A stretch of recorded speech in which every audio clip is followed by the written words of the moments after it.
Okay, so now we're looking at outputting some information. Notice that this area here is only the watch area.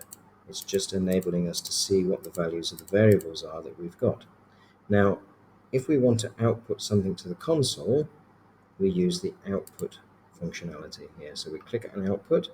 So let's say we want to output a message that tells the user what the value of the rectangle is for the area. So in other words, describe what the rectangle area is. So I'm going to double click that, and what I'm going to type in now is I need a little message inside a string, so I use double quotes, the area of the rectangle is, and then I want a space because I don't want the actual area coming right up against the word is, so space, quotes, and then I'm going to add to that the value of rectangle area.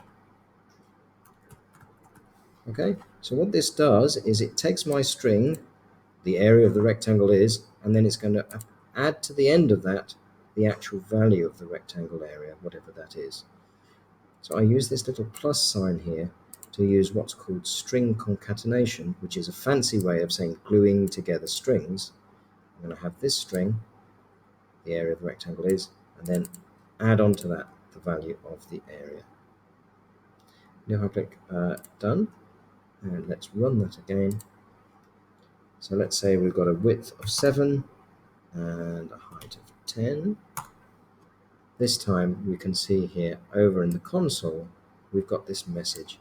Here's the area of the rectangle is, the area of the rectangle is, and then the value of the variable called rectangle area, 70.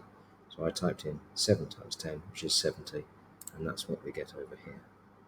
So that's the difference between using the watch window, which is not really output, and this one that is output. Notice that when we use the output, we don't type the word put. That's done for you automatically.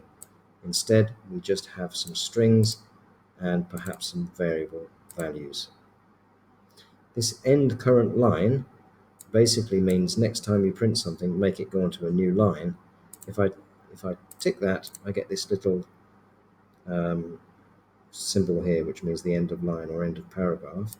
If I untick that, then I don't get that.